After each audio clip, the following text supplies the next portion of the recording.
tough drink for this one.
Welcome back, people. So unfortunately, Dr. Jennings can't do the live tonight. He's having some technical issues and he can't do the live. So what we've decided to do, first I want to apologize for this. This is unforeseen, but you know, we just keep moving along. But what the idea we came up with for tonight, in light of Dr. Jennings not being with us, is this week there's been a lot of conversation and discussion on various platforms, Facebook platforms, about this new feed that Hypro has going. So what we've decided to do is have Khalil come on and explain, like, tell us what this feed is about.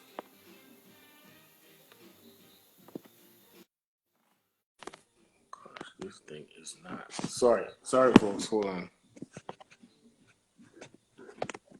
Trying to add Khalil here. Ray? Yo, can you see me? No, yeah, I'm seeing you, but I don't seem like you're seeing me. Dr. Dennie can join the live, so just look for her request, please. She'll join you tonight. Dr. Dennie's gonna join? Yes, yes. So she look out for her request. I sent you on your WhatsApp, and she'll join you shortly. All right. Okay. All right.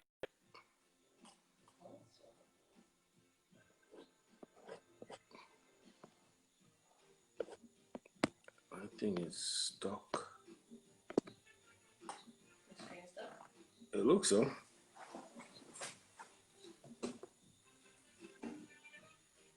So, folks, we're trying to get some answers on this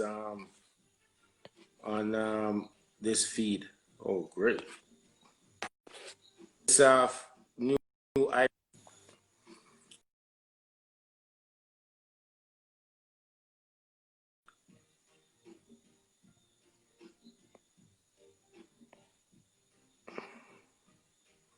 What's her name? Dr. Dennie. I didn't know.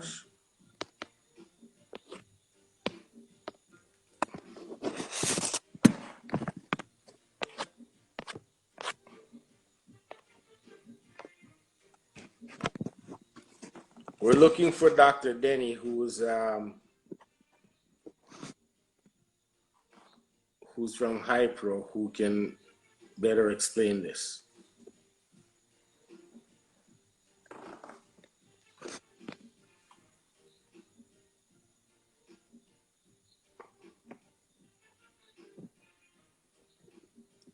Can you check his WhatsApp, see if you see that?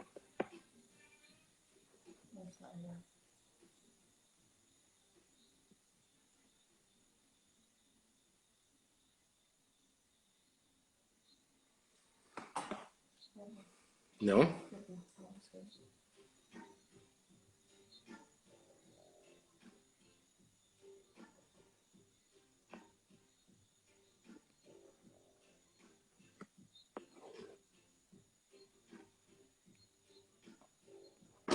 Welcome, Rossi. Sanjay, I see you. Jason, welcome back. We're gonna have a interesting session tonight.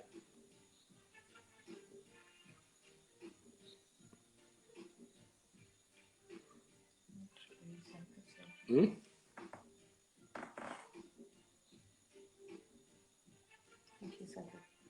Who you send it to? You send it to me. He call him.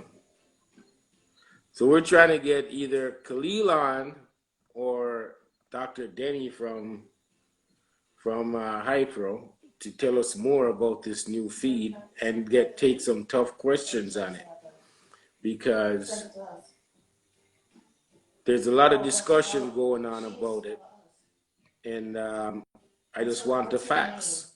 If we're going to be using a new feed or it's going to be on the market, we need to know the facts surrounding it, you know? And I'm hoping that all of us here can actually ask the tough questions that need to be asked.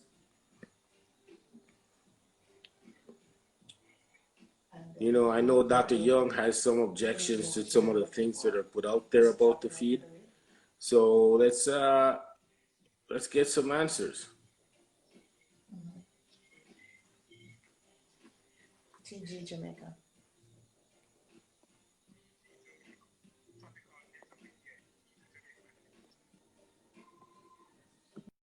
TG Jamaica.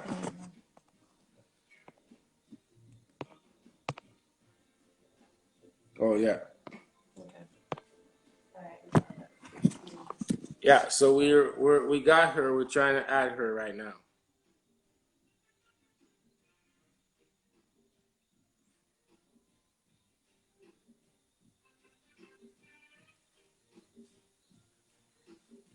Hello, Dr. Dennie. How are you? I can't hear you. Is your Bluetooth on this thing? 1 second, 1 second. Let me check to make sure that. Can you hear me?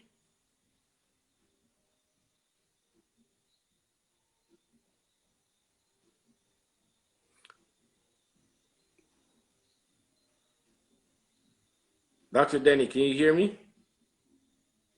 Okay, so I think I have an issue on my end. Let me check to see if there's a Bluetooth.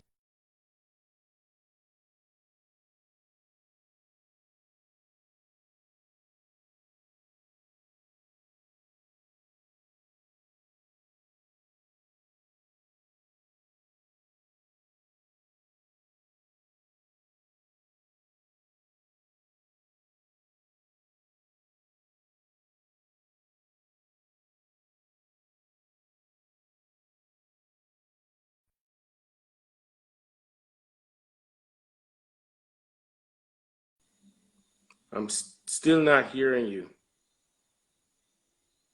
They said they can hear her. Can you guys hear her? No, can't. Sandy said he can't hear. No, they can't hear you, and I can't hear you.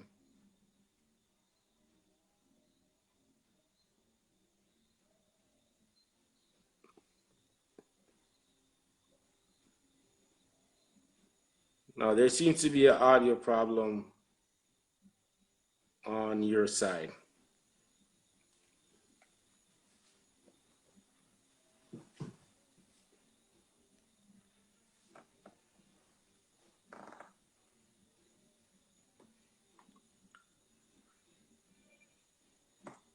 No, it's an audio problem. Yeah, they say they can't hear you, and I can't hear you.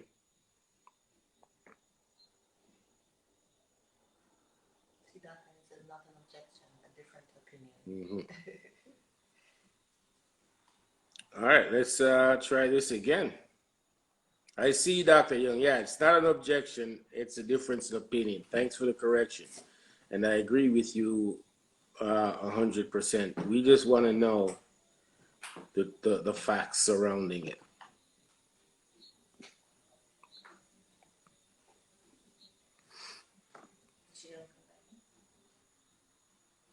I'm trying now.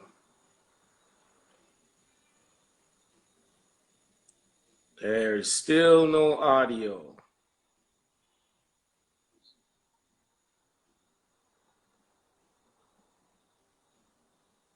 Still no audio. Can you try an headphone or something? Earphone or something? You don't have that?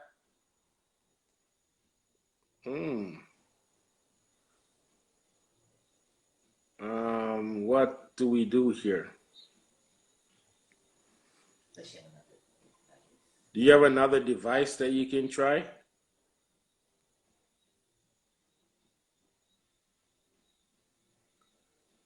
Man, it looks like it's pure technical issues tonight.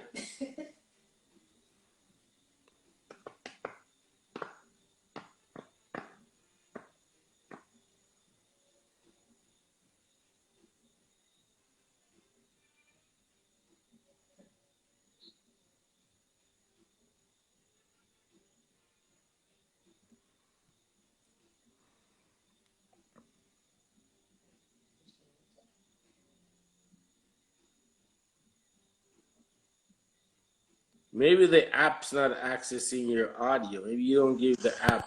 Oh, there you go. Here's. All right. Yeah. So I tried my Bluetooth headset. Okay. So, all right. Okay. So, Khalil. Oh, it just went out again. Is it maybe back to the Bluetooth? It just went out.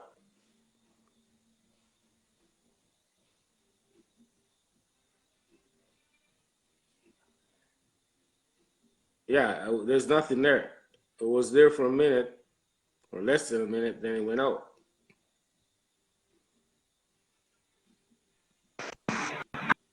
Power on. There you go. All right. Let me.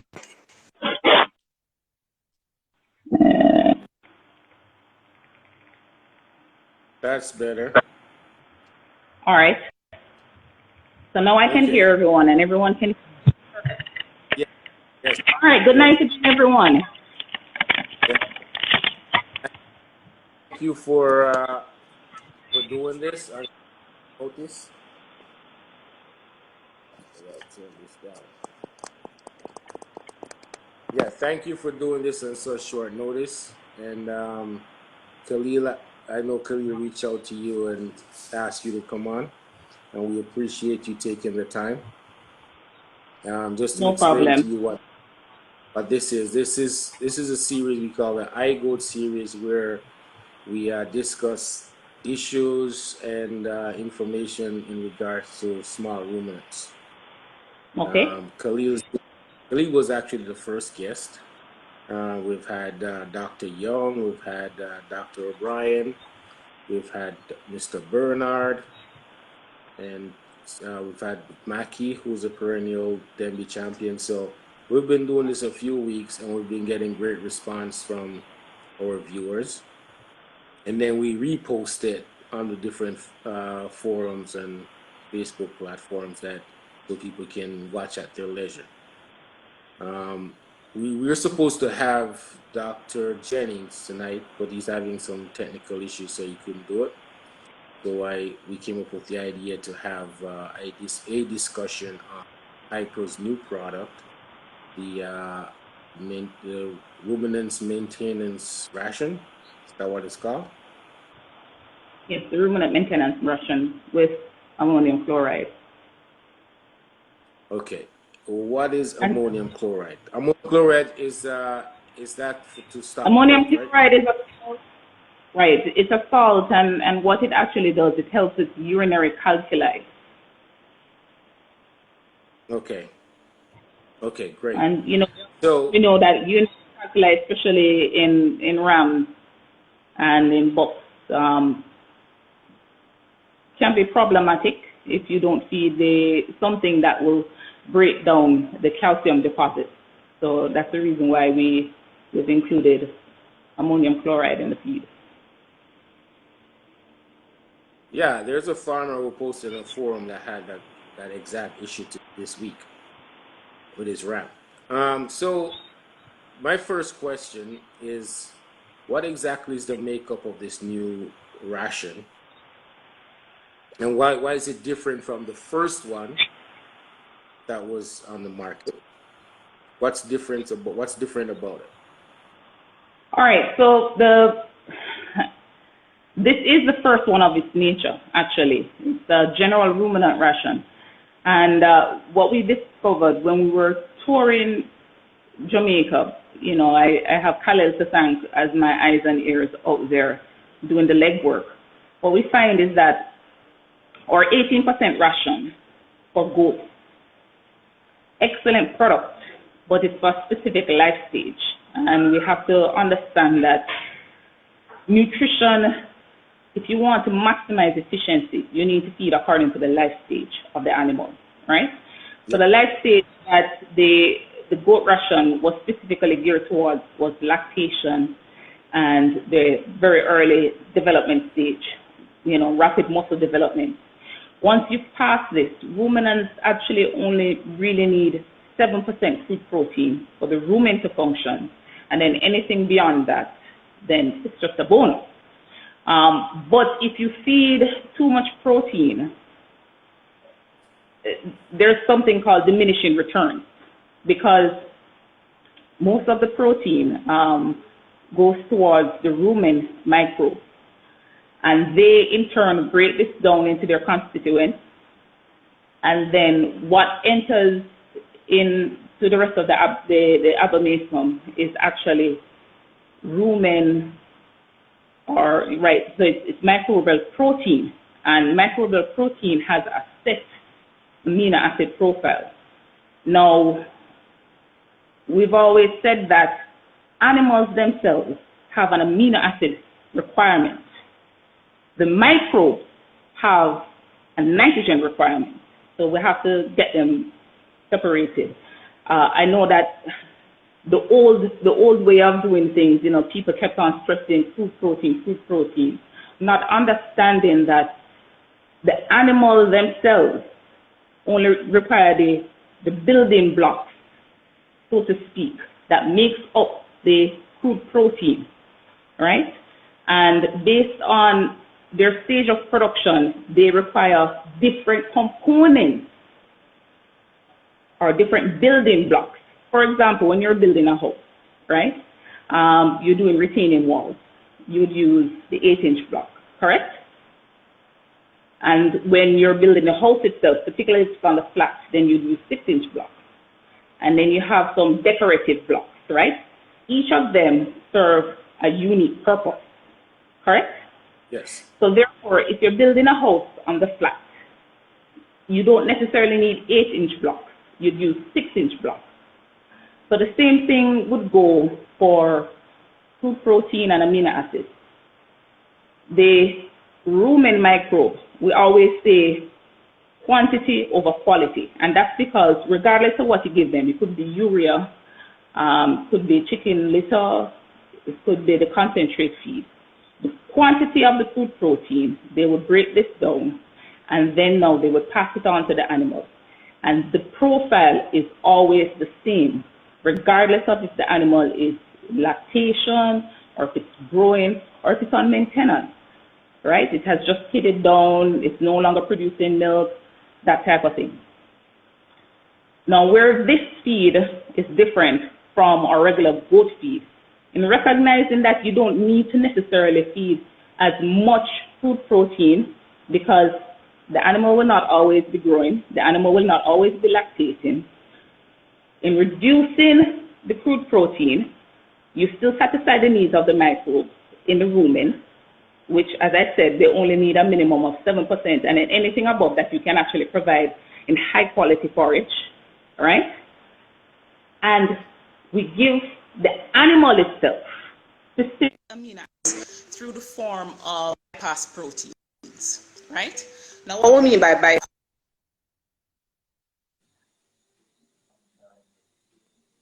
protein is, hold on, let me put this on do not disturb. Okay. Right, so bypass protein means that the protein is resistant to rumen breakdown, right? And by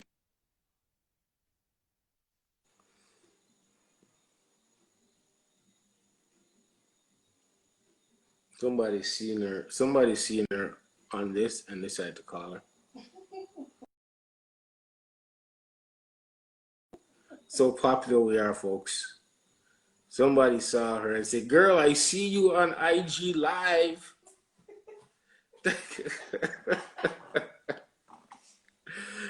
Yeah.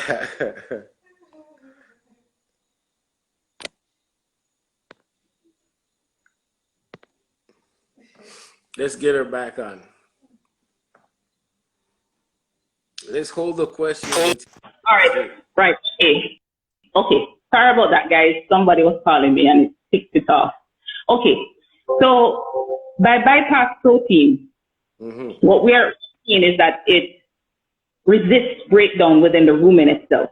So it reaches the abomasum intact, and then now, once it reaches the small intestine and it gets digested and absorbed, it's absorbed in the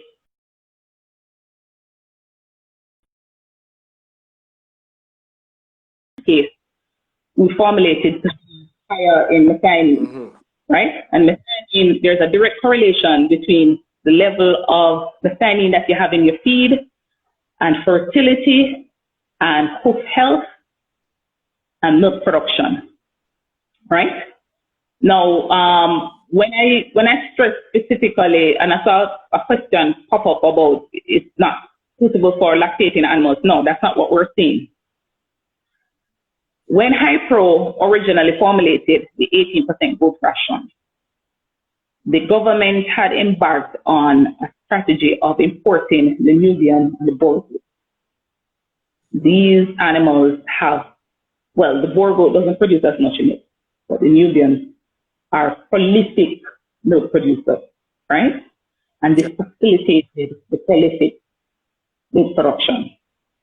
Now, when you have crosses between a native goat and a Nubian, you know, whether it is 50 or 70, up to 75%, the 15% is enough. But if it is that you're engaging in milk production or cheese making or the commercial milk production, then the 18% goat ration would be more appropriate for you to use, right? So I would say for most classes of animals, yeah, the 60% is good enough. And remember, all concentrate feeds are supplements. And what I mean by this, it should be viewed as part of a complete package, right?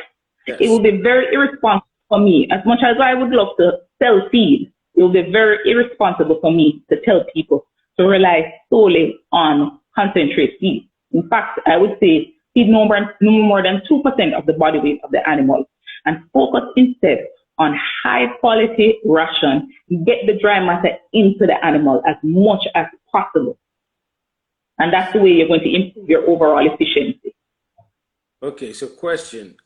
Is the ration was being used before, is it still available for people like myself that does phase feeding?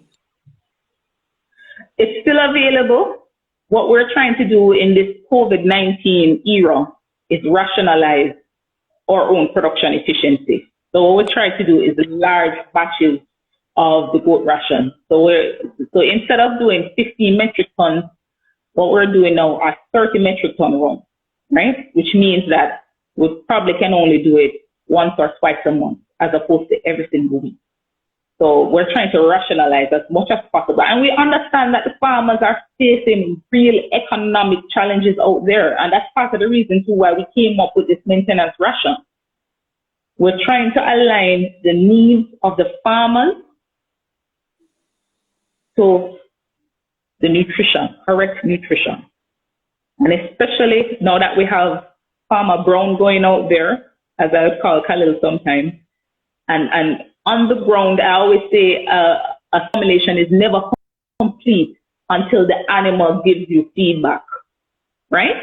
So unless you look on the animal for yourself and see the scoring and ensure that they're responding the way they should, then a feed formulation is never complete.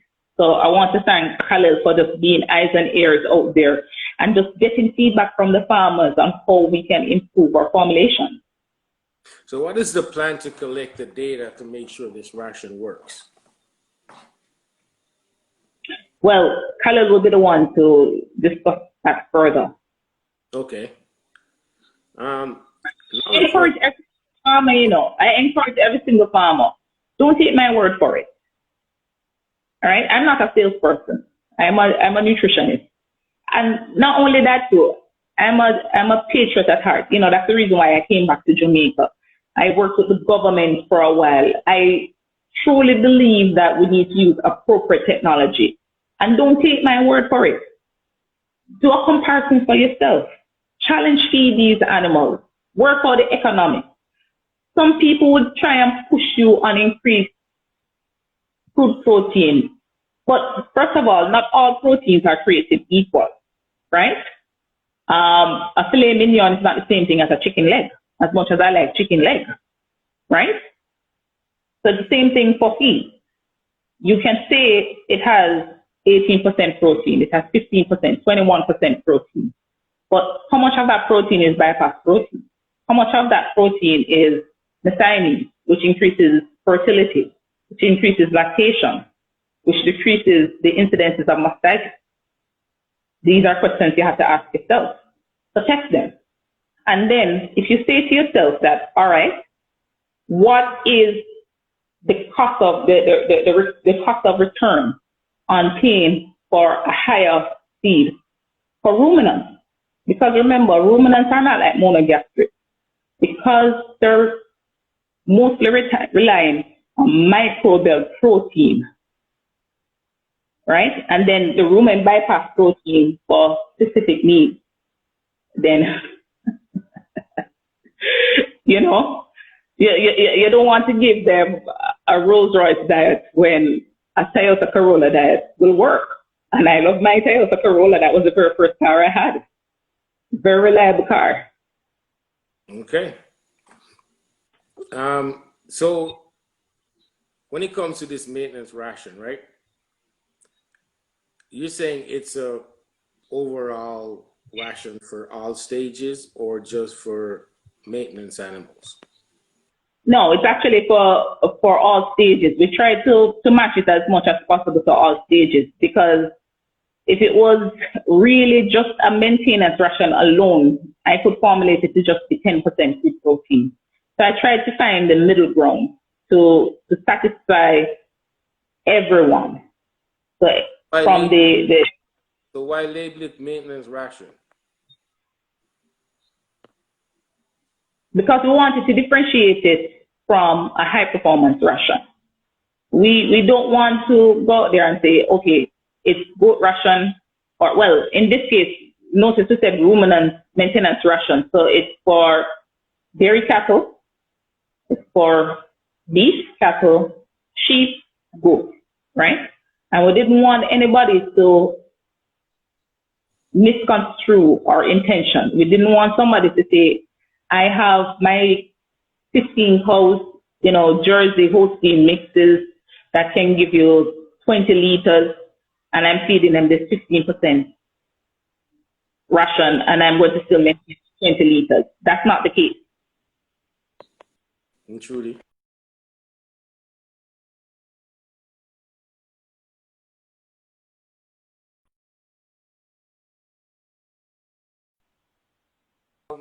My iPad all of a sudden. What the heck is going on? I don't know what's going on with this thing. That's crazy. 1 second. Because I'm looking like a crazy dude right now. All right, that's better. Yeah, go ahead. Sorry. It's all Yeah, technical right. So tonight. I don't want somebody saying to us, well, I'm not getting the same 20 liters that I'm used to. I would say instead of feeding this to a first lactation cow, this would be more of a mid lactation, late lactation, where their protein requirement is much less. For the Nubian, the purebred Nubian, I would say go ahead and feed the 18%, because those do require 17 to 18% good protein. So I'd recommend that you feed it to them. But the ram, the bucks, animals that are not in the very early first stages, this is the perfect ration for them. Okay. And remember, one thing, there's a lot of research out there, and I don't know how many people you still need to convince, but there's a plethora of information out there about the benefits of feeding monooligosaccharides to ruminants, yeast cell cultures to ruminants, and also ionophores to ruminants to control the coccidiosis. So they're all formulated with all of that goodness wrapped up in one, plus the bypass protein, which, I don't know if any other feed company in Jamaica can say that. Wow. You make a great case, except one big question is, how do you get farmers to convert to this new ration? What's the plan? Data-driven, experience-driven. Look, taste, see for yourself. That's how you convert somebody to a new product for human use, correct? So Correct. let the animals decide. Give them the option. Record your data. What's your average daily gain? Record your feed efficiency, right? Record the successful weaning weight. That's what you're going to be looking at. Data-driven. The same thing happened when we were trying to convince some of the larger dairies in Jamaica to switch to us, even though we're slightly more expensive. But you know why they're still with us, even though we're slightly more expensive? Increase milk production, profitability. The money talks. Are you guys educating farmers on how to collect, how to record data from their farm, how to record performance data? So Khalil and myself are both products of the Bodos Research Station, where, we would have done performance testing. And in fact, when you mentioned Dr. O'Brien spoke last time, I remember her, she kept on stressing that part of your performance evaluation should be, their resistance to parasites. Mm-hmm. And I never thought of that. But because we have experience in collecting performance data, then yes, Khalil will be the one responsible for spearheading that. I'm so proud of him. He's successfully defended. And I'm really proud that he decided to come back to Jamaica as a young ruminant nutritionist, ready to impart his knowledge, and not in a theoretical manner, because one of the things I keep on saying is, if it's not appropriate, then it will not work. I like to keep things, the KISS rule. I don't want to say it out to everybody, but keep it simple and then another S word. So he will be the one in realistic, practical ways showing the farmers how you collect data, how they ensure that not only do they remain profitable, then they remain nobody's fool. Because I can come and give you a nice sales pitch, I'm not a salesperson, but I can give you a nice sales pitch. But until you can prove it for yourself, you will always look at me with a level of distrust. And I don't want that. Because at the end of the day, until we all come together and just lift each other up and ensure that the industry remains sustainable, then all of us will fail. Because I need farmers to be profitable in order to justify my job. So I want it to be a mutually beneficial relationship. Hyper wants it to be a mutually beneficial relationship. And Khalil, who still has the mindset of giving away data for free, wants it to be a mutually beneficial relationship. And by the way, what do you mean give away data for free? What data are we speaking No, of? I'm not asking it for that because, you know, when you work for the government, you do it for the love, you do it for the passion. You still do that when you're private sector, but you're kind of tempered because you're mindful of the fact that we need to stay in business in order to serve the wider public. And I still love the fact that he's going out there hard with his YouTube posts, just giving away this information. He could actually monetize it, you know, start a consultancy fee, but he's not doing that. He's educating the farmers for free, and I love that.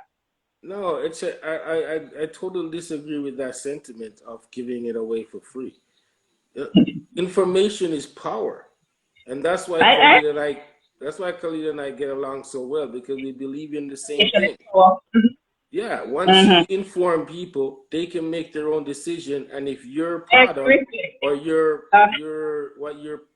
program that you're pitching is what it says it is, once they get the information, it's all good. It's you. So that's where for me, it's agree. Giving away for free. You notice I smiled and said he's giving it away for free because I love that. Are you kidding me? I'm one of the subscribers. I love that. Great, because I'm like, Khalil is my guy, and I will never ever say to anybody that what Khalil's never told me anything that was wrong. Of course not. You know what I mean? No, and Khalil's been straight up with everything. So I appreciate Khalil and what he's doing. I give thanks to Khalil to get on the phone tonight and say, look, I'm going to call Dr. Dennie and get this happening. So, all right, another question I have about the feed is the feed. Khalil start pitching the feed. Khalil is the person I know is pitching the feed. Start speaking about the feed. But I haven't seen a marketing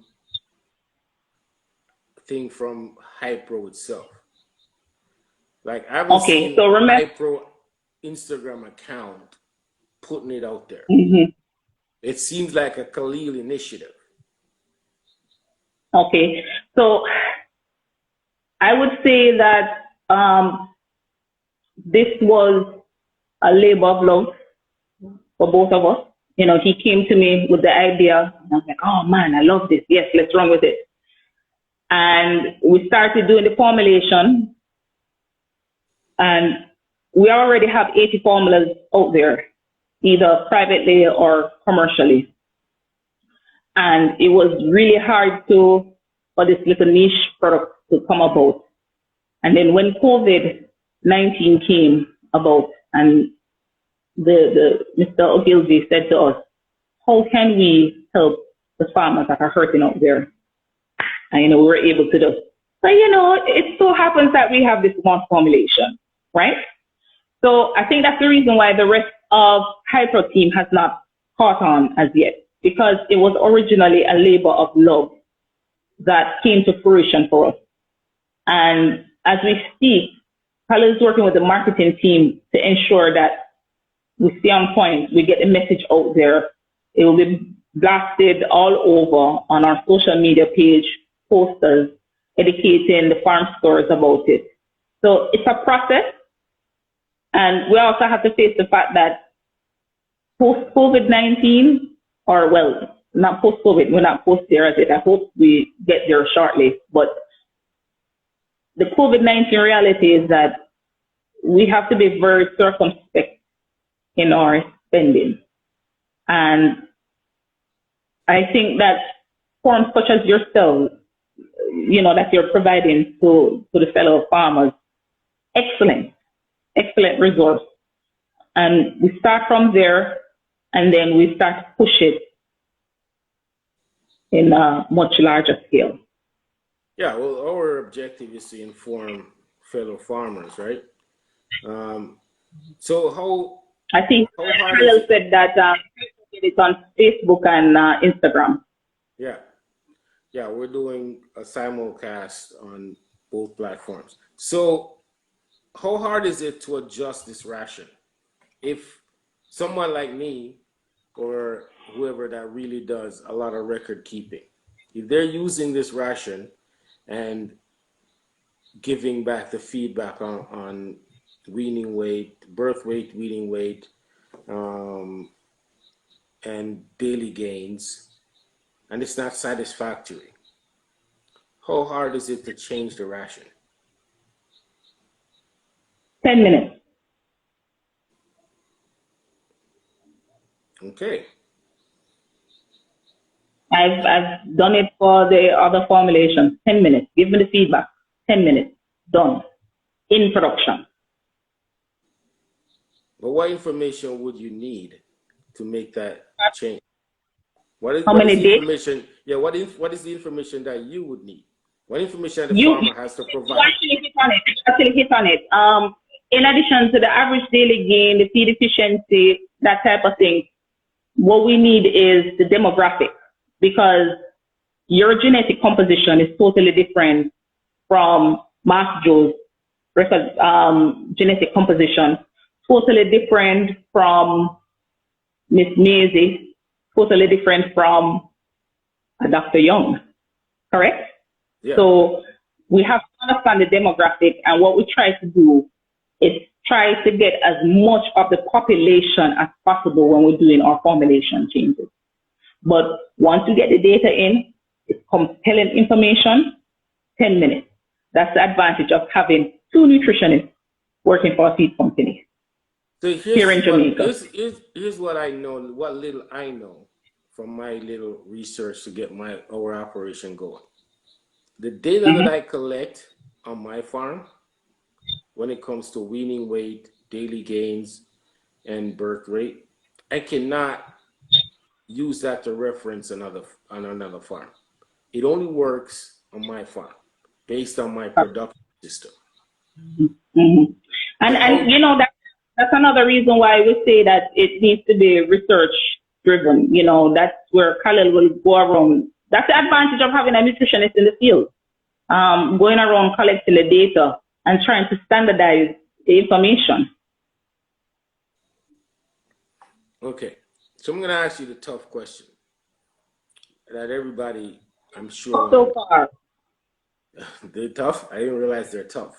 Thought they were easy. Those were softballs I was tossing out there. I'm getting into the tough stuff now.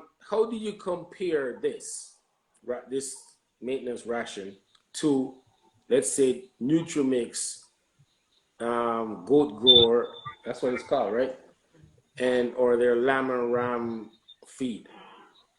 No, that would be very irresponsible for me to do that. Because well, you guys are competitors. Somebody needs to come up. I asked tell me if your thing, what is in your feed that's not in Nutrimix? What is in Nutrimix that's not in? I'm not privy to their formulation. What I can tell you is that we're the only feed company that imports dry distillers grains, which has a higher rumen bypass percentage compared to only soybean meal as a protein source. It has a very high methionine content, which again, as I said about the fertility and the lactation. I don't know what our competitor has in their product. I've not done a side-by-side research trial. Here's the shady part. So I know that we have Selmanac in ours, right? What's the benefit of Selmanac? So Selmanac actually shifts the microbial population because of the yeast cell cultures, it shifts the microbial population to produce more energy, more of the propionic acid, propionic butyric acid. What these short chain acids do is provide more energy to the animals. And one of the misconceptions that we often have here in Jamaica is that there's a shortage for protein. Actually, there's a shortage for energy in the animals. So the more energy that you can provide the animals, the better it is, increased productivity. So by adding these yeast cell cultures, we shift towards increased energy production. So we have a population shift in the rumen to ensure increased energy production. So In addition to is Sermonac the same thing as Hemoplex? Does do the same thing? Repeat? Does Sermonac do the similar thing as Hemoplex? No. Hemoplex is mineral and vitamin supplements, you know. So And it's Sermonac totally is an energy booster.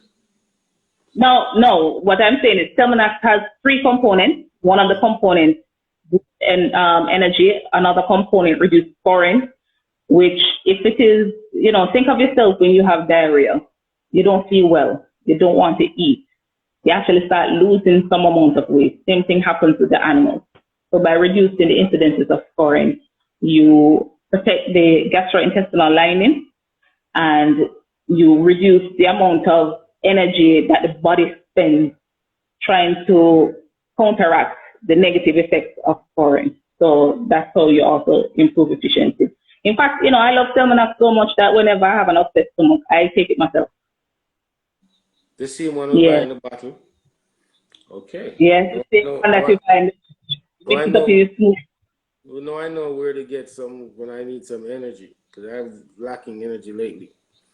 Okay. So that human nutrition is finally catching up to animal nutrition, where they show that the gastrointestinal tract microbe actually influences your brain. So human nutrition finally catching up to what we animal nutritionists do all along.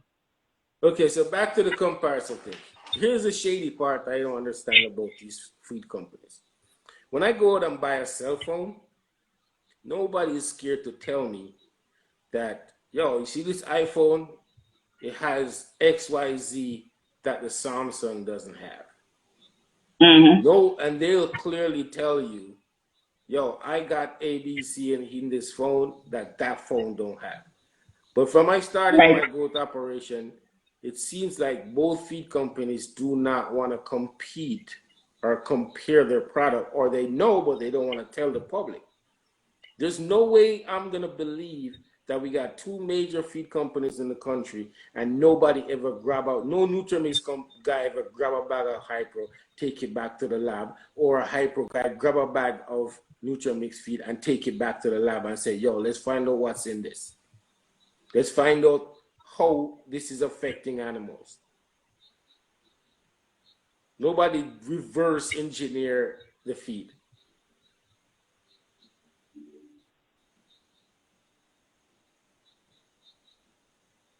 The truth shall set us free, Doc. No, actually, I'm trying to think of. You have 2 food shops right beside each other, competing for the same market. They have respect for each other. And out of respect for each other, they are not going to badmouth the other product in the market. Instead, they say to the consumer, come Monday, try my curry goat. Tuesday, try their curry goat. Compare both. I think that's the way you should approach it. The farmer should arm themselves with their own knowledge. But the knowledge is not available. The information is not available. But it is available if the farmer compares it themselves. I can tell you what I have in my product. I told you I have DDG. I told you I have Telmina. I have the ammonium chloride. I have soybean meal. I have a premix that's made here in Jamaica for tropical conditions, made at the high profit mill. I don't know what our competitor has. The competitor product is a good product. My product is a good product. What's the right product for you? Only you can determine that. Yeah, you make a strong point. I don't know what to say to that, but I will find something. Because And I think that the research agency should do that. That Trevor Bernard, I agree with you. Both should do that. That's what an unbiased opinion. That's what they should be doing. well, yeah, Bodos or somebody needs to say, hey, look, based on the production system we have here, these are the results we get. With 10 animals over here on Nutrimix, 10 animals on Hypro, these are the results. You know, because And no, it's not just 10 animals. You have to make sure that their genetic makeup are similar. And in fact, what you try to do as much as possible is you try to say if you have twins, you try to put each twin on each diet. You try to make sure that you have replicates, because the last thing that you want is have 10 animals in one pen and then 10 animals in another pen, and based on their grades, you say, well, that's it. no, Research is done. I'm not saying in a cluster. I'm talking about 10 animals being fed. The system is set up the same, but 10 animals being fed nutrients. Individual 10. Independent pen, but there being 10 fed Nutrimix, 10 fed iPro, but everything else stays the same. Yeah. You know, and so because I really support the competition, because we only benefit as farmers. But I agree with you. The ultimate winners are the farmers. I agree with you. Yeah, but people need to be informed on what I agree with you. to know what it means. Like with these terminologies that you're using, I would love to know exactly what they mean. Some of the terminology. Okay. All right. So are you inviting me to do? Because remember, this is short notice. I'm actually a trained teacher. So if you want me to spit some matter, I can spit some matter. Have my chalkboard and drop the. Oh yeah, I would drop everything. I would host. Yeah, I'd love to do that. Because I think, as I said to you earlier, knowledge is power. Knowledge is power, and the more people know, the better decisions they can make. And if somebody is so confident in their product, then they issue the information. Yeah. Yeah, I share the information freely. I know Khalil shares the information freely. I know you said that Khalil is a very forthright person. I'm extremely forthright. I get myself in trouble sometimes. Sometimes I'm a little bit too truthful. But I believe that the more information that you have, the more you can make an informed decision, the better it is for us. I agree with you. But as I said, I formulated this ration. I can tell you what is this ration with confidence. Okay, so Dr. Young, that I have a lot of respect for, because she's done so much for us as when we start our operation. She has a question or a comment that says that I have serious concern about a feed for other ruminants, and also classing sheep with it. Right. So I heard that she had that concern. So what we actually did was we made sure that our copper levels were so low, in fact there's hardly any in there, to ensure that this can be fed safely to sheep.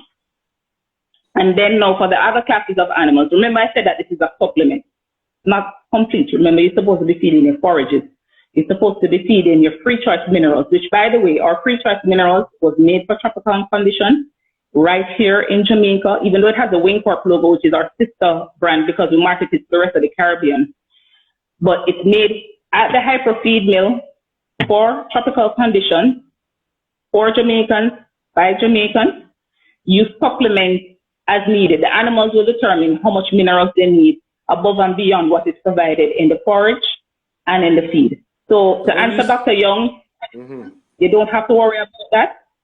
We made sure that we did not exceed the copper requirements for sheep.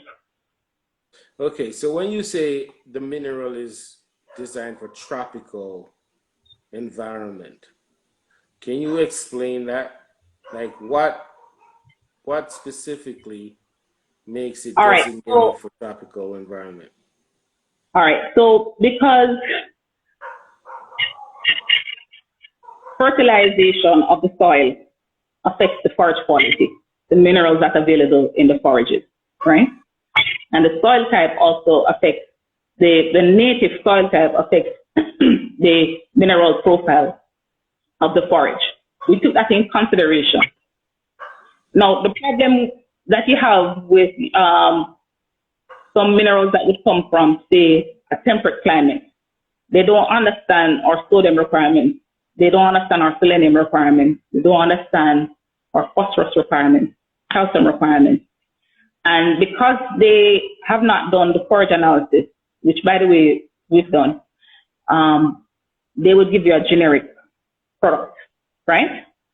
But what we do is, based on the analysis that we had done some years ago, and by the way, we're about to relaunch our free choice minerals with organic minerals, which is proven to improve hoof health and other health. Back to the main point. Because we did our analysis, when we formulated it, we ensured that it complemented what would have been provided inside our forages. So that's what I mean. So again, data-driven, research-driven. Okay, so is there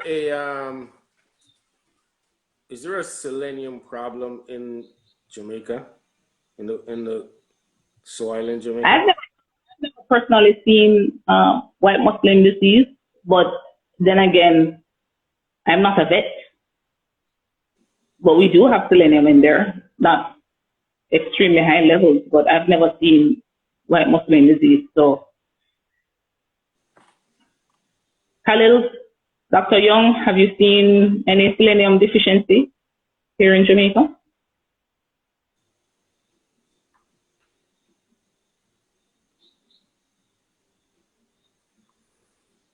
I don't see them making a response on that, so.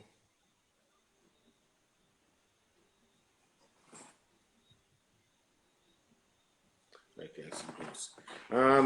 I guess there's no response on that. They may be typing it. Is there any questions for Dr. Dennie, folks? Let's take some questions for her. All right, so Dr. Young is saying, yes, several cases. So that means your product's gonna work or no?